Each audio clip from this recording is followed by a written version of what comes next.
Shalom y bienvenidos a Vía Haftaj Israel, una frase hebrea que significa amarás a Israel. Esperamos que se queden con nosotros, ya que nuestro maestro, el Dr. Baruch, nos compartirá una enseñanza expositiva de la Biblia. El Dr. Baruch es profesor titular del Instituto Zera Abraham, con sede en Israel.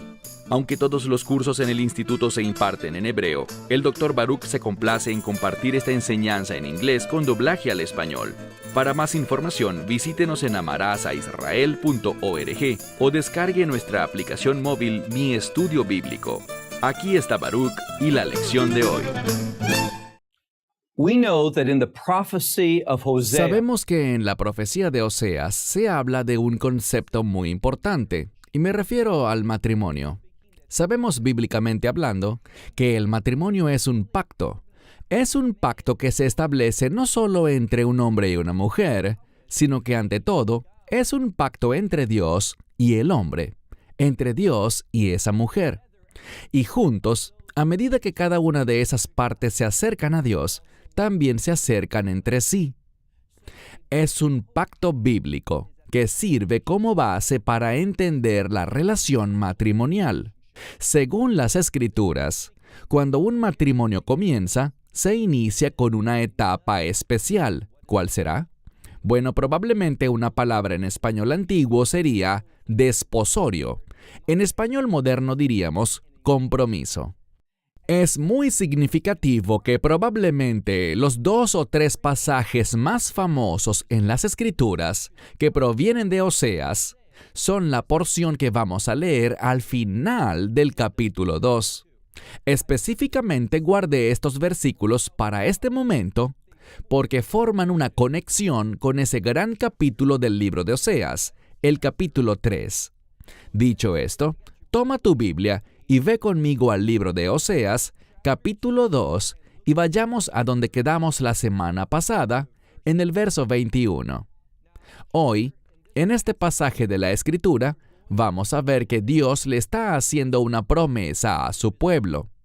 Lo que quiero que veas es que esta promesa es muy importante para entender lo que Dios va a hacer. Por cierto, estas escrituras que vamos a leer hoy tienen que ver con una práctica que se realiza en la sinagoga, incluso hasta el día de hoy. Probablemente estés familiarizado con el término filacterias, lo que en hebreo se conoce como tefilín. La Escritura dice en varios lugares, en 4 para ser precisos, ata la palabra de Dios a tu frente y a tu brazo. Y es esta unión de la palabra de Dios a nosotros lo que nos convierte ¿en qué? En siervos de Dios. No puedes servir a Dios a menos de que tu mente esté unida a los mandamientos y tu brazo, es decir, tus obras, estén arraigadas en la palabra de Dios. Vamos a ver que esa es la base para este pacto matrimonial que esté basado sobre el fundamento de la palabra de Dios. Lee conmigo.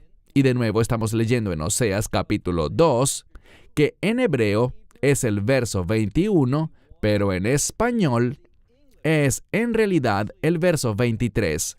Dice aquí, y te desposaré conmigo para siempre. Esto es importante porque estamos hablando en términos matrimoniales, pero a la luz de un pacto. Dios está prometiendo, y no te lo pierdas, Él está prometiendo hacer un pacto matrimonial con los hijos de Israel. ¿Por cuánto tiempo? Para siempre. Él dice, te desposaré conmigo, y miren cómo lo hace, en justicia y en juicio. Estas dos cosas van de la mano. Dios va a decir aquí, y estas palabras, según la mayoría de los comentaristas, cuando habla de justicia y juicio, ¿a qué se está refiriendo? A la pureza, que hay un grado de pureza. ¿Y qué es la pureza dentro del concepto del matrimonio? La pureza es una afinidad, una fidelidad, podríamos decir, a los acuerdos, a los estándares, a las políticas de ese pacto. Dios dice que Él hará eso. Ahora, ¿cuál es la base para ese pacto? Bueno, Recuerden que en última instancia, ese pacto es un nuevo pacto que está arraigado en el perdón. ¿Y qué dice Dios? Él dice que sus pecados e iniquidades no recordaré jamás. Y es porque Dios va a ser fiel a esa promesa que este pacto puede durar para siempre. Así que una vez más dice, te desposaré conmigo para siempre, te desposaré conmigo con justicia y rectitud, con gracia y con misericordia. Noten que estas dos cosas van de la mano, no solo justicia y rectitud o juicio, sino también, como vemos, la gracia. ¿Y qué más? La misericordia. Solo cuando buscamos la misericordia de Dios, seremos candidatos para recibir su gracia. Y veremos más adelante que la gracia tiene un resultado poderoso en nuestra vida.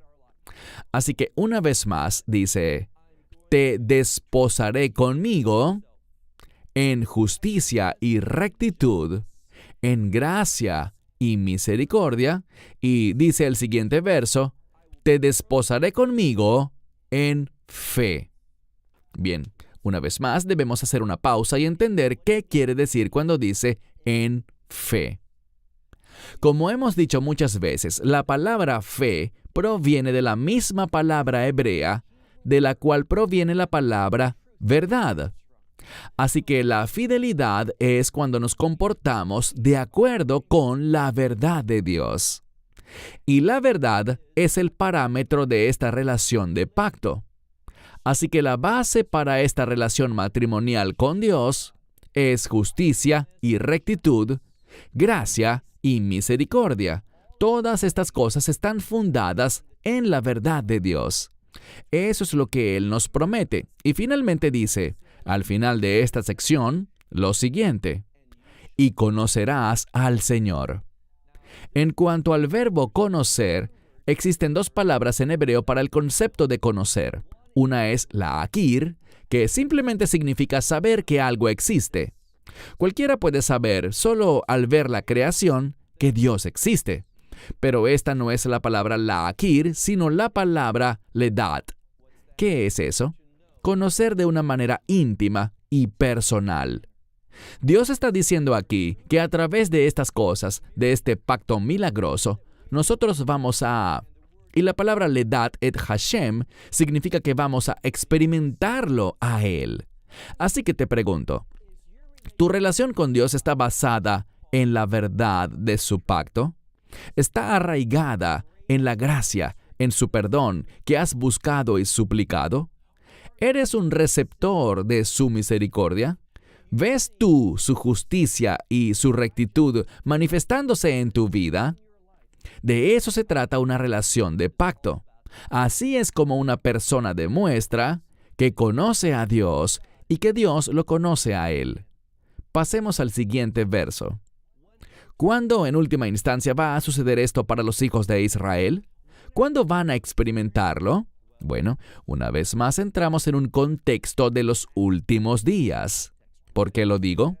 Pues leamos lo que dice. Y conocerán en aquel día, y yo responderé, declara el Señor. Así que Dios dice que esto sucederá en aquel día. ¿A través de qué? A través del juicio. Tenemos un problema hoy en día. Muchas personas que enseñan la palabra de Dios, que sirven al Señor en alguna capacidad, evitan a toda costa hablar del juicio de Dios.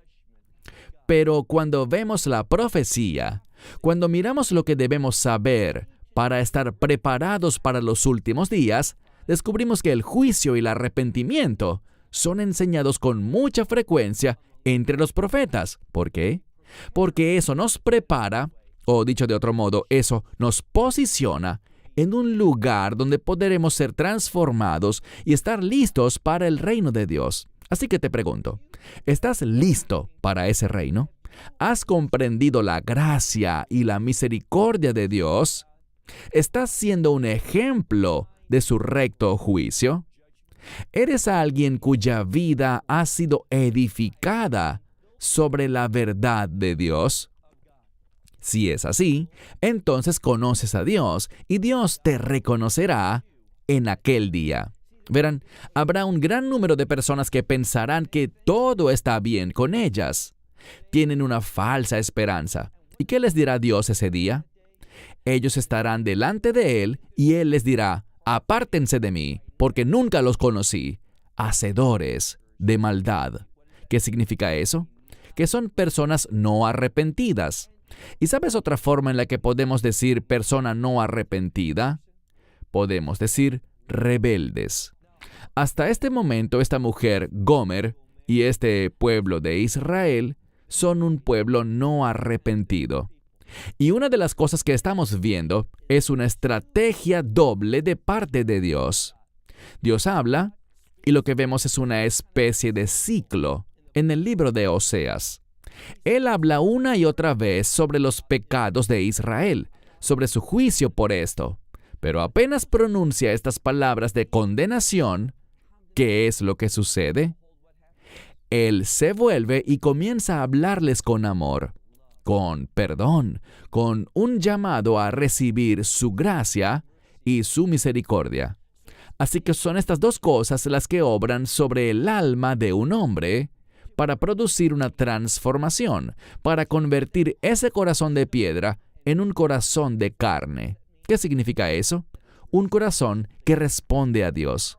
Un corazón sensible a los propósitos, planes y palabras del Señor. Avancemos ahora al verso siguiente. Acontecerá en aquel día que yo responderé, dice el Señor, y los cielos responderán, y ellos responderán a la tierra. Lo que vemos aquí y lo que se intenta representar es que Dios comienza a moverse.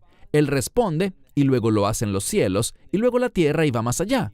También dice, y la tierra responderá, y el grano, y el vino nuevo, y el aceite, y ellos responderán, ¿a qué lugar? A Jezreel, hablando de ese valle de Jezreel. Si has estudiado con nosotros los 2 primeros capítulos, recordarás que ese lugar, Jezreel, se repite una y otra vez. ¿Y qué nos comunica? Ese es un lugar conocido como Emek Jehoshaphat, que significa el Valle de Josafat, que es un término, un nombre en hebreo, cuyo significado es el juicio de Dios. Este es el lugar donde Israel experimentará la victoria, el lugar donde Dios vendrá a defender a Israel. ¿Por qué?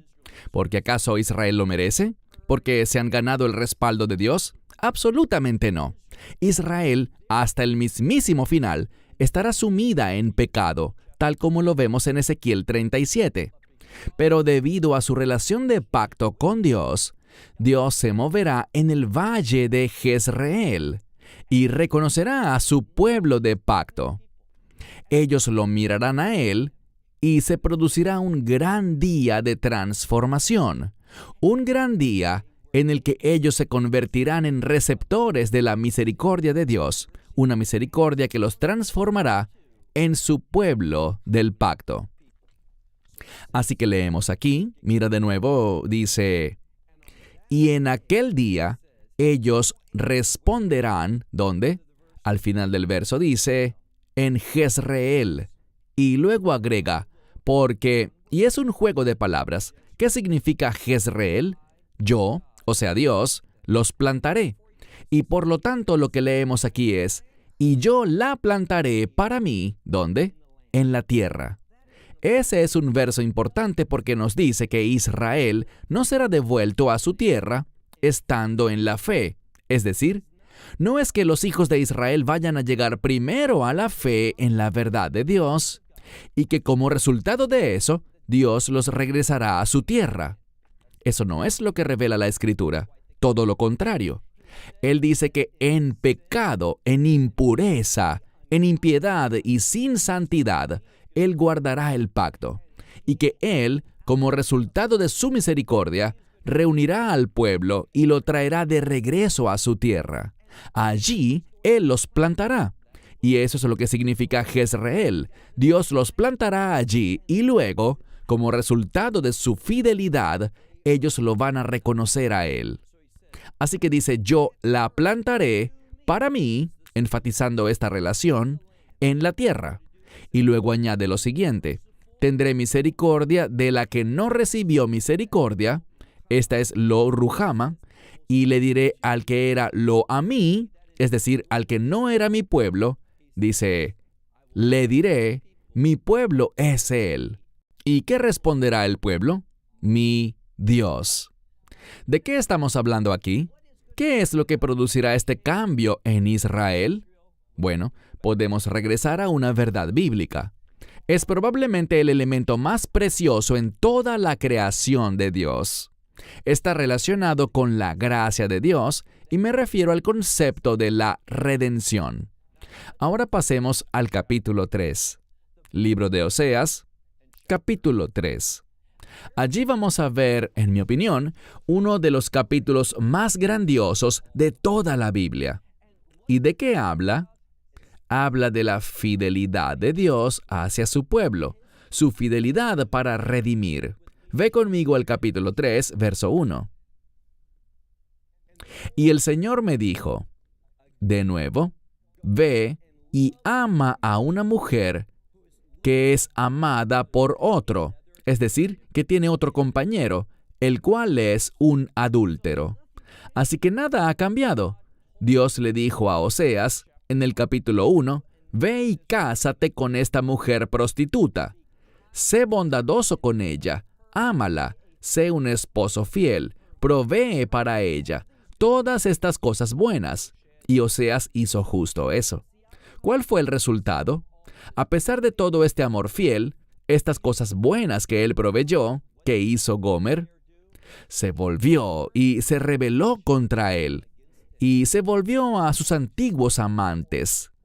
Es decir, Israel regresó a la idolatría. Israel regresó al pecado. Así que una vez más, a Oseas se le dice, ve otra vez, y el énfasis está en esta palabra otra vez. Ve otra vez y ama a esta mujer que es amada por un compañero, es decir, por otro hombre, que es un adúltero. Porque así es el amor del Señor por los hijos de Israel.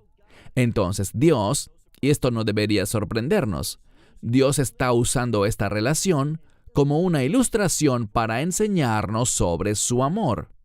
¿Acaso merecía Gomer el perdón de Oseas? Por supuesto que no. ¿Acaso siquiera pidió su perdón? Tampoco lo hizo. ¿Deseaba ella volver a tener una relación con él otra vez? Insisto, no lo quería. ¿Pero qué hizo Oseas?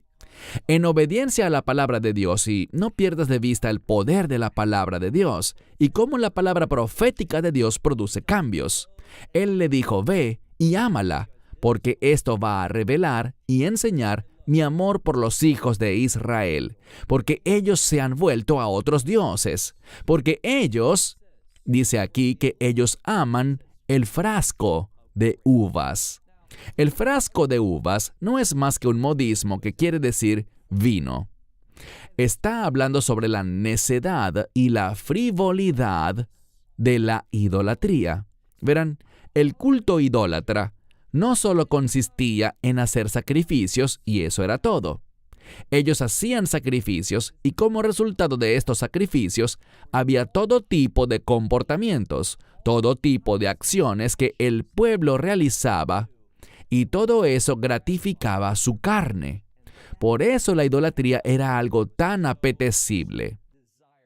No solo era una gratificación para la naturaleza carnal, sino que además la idolatría, como veremos más adelante, la idolatría viene acompañada de todo tipo de falsas promesas, asegurándote que eso que deseas, este dios pagano te lo dará. Todo está enraizado en el ego, en la gratificación del yo, en la pura autoexaltación. Entonces, ¿qué descubrimos? Que ellos aman este frasco de vino. Verso 2. El verso 2 tiene un lenguaje muy especial. Un lenguaje que es inusual en los textos hebreos. Leemos en el verso 2 que él hizo algo. Es un término que se usa para pagar por algo, pero no es la palabra más habitual. Es una palabra que tiene que ver con adquirir algo por medio de una compra.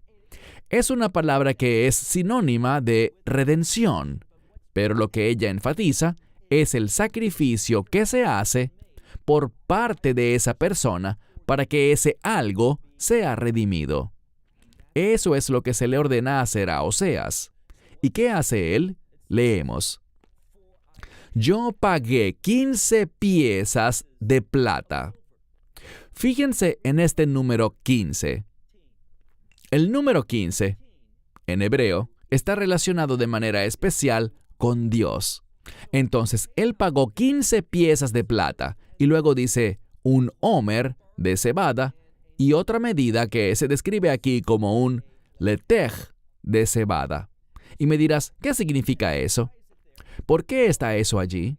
Bueno, un homer tiene 10 unidades y un letej tiene 5. ¿Por qué eso es importante? Porque cuando se menciona la cebada, el número 15, que es 10 más 5, también se menciona. El 10, en la forma hebrea como se escriben los números, es la letra Yud, mientras que el 5 se escribe con la letra Hei. En el hebreo moderno actual, para decir 15, decimos 9 más 6, porque no queremos escribir ese nombre sagrado de Dios que se pronuncia Yah en este caso. Entonces, si tomamos el 15, como aquí en 15 piezas de plata, y una forma bíblica antigua de decir 15 medidas de cebada, lo que quiero que veas es esto. 15 más 15 es igual a 30.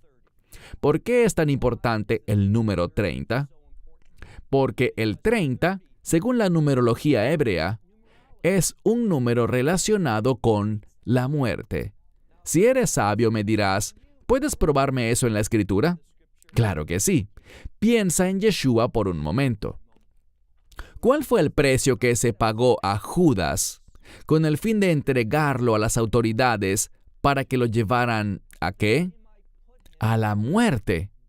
Recuerden, Judas vendió al Mesías por 30 piezas de plata. Ese número 30 es muy importante. El 30 está relacionado con la muerte y la muerte está relacionada con la redención. Ahora, piensa por un momento en Oseas.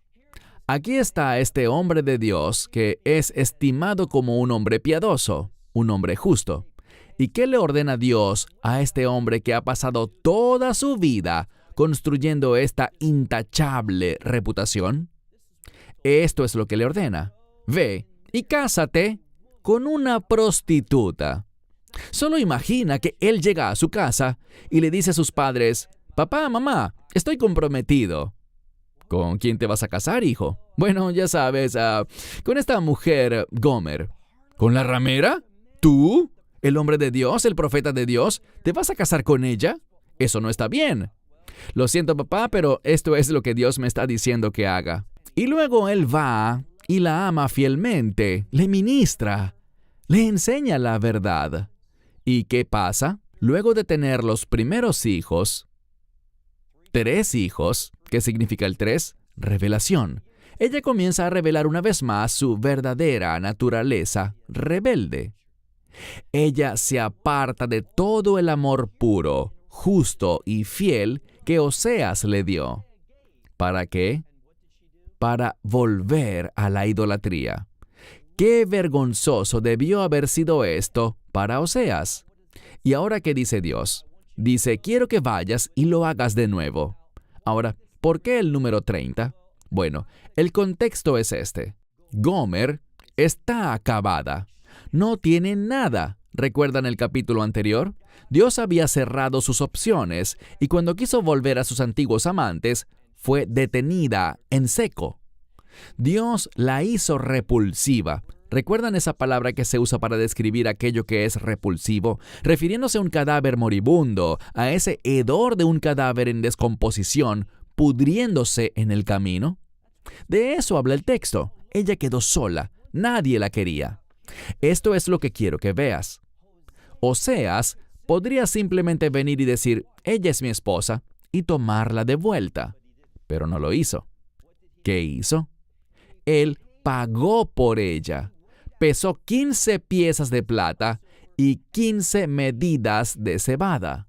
30, representando la muerte. Él se rindió totalmente a sí mismo.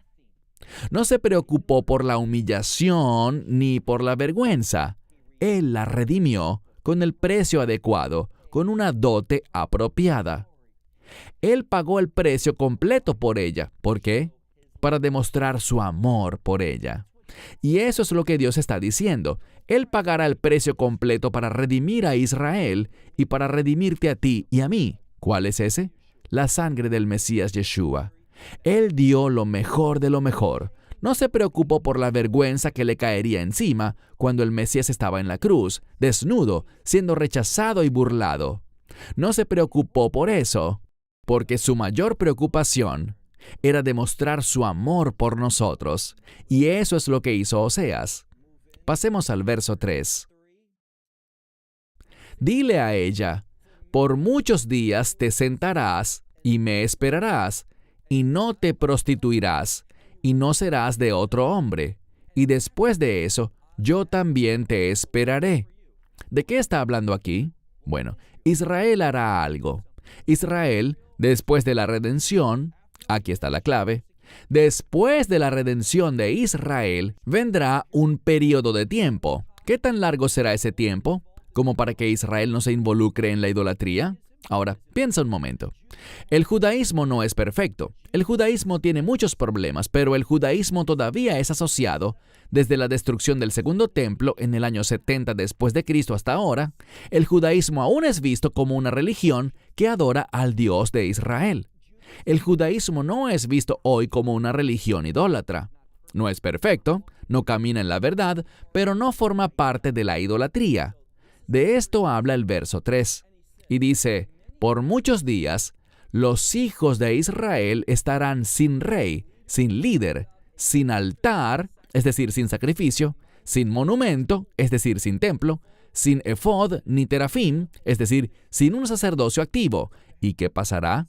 Dice, pero después, los hijos de Israel volverán, buscarán al Señor su Dios y David.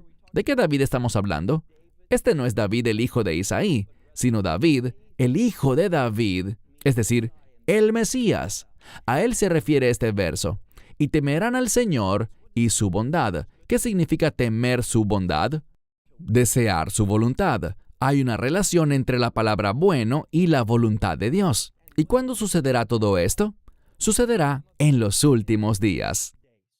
En conclusión, el capítulo 3 de Oseas habla de que la redención viene primero, luego un largo periodo de tiempo y después Israel se reconciliará con Dios por medio del Mesías. Hasta la próxima semana, cuando continuaremos con el capítulo 4. Esperamos que te hayas edificado con el mensaje de hoy y lo compartas con otros.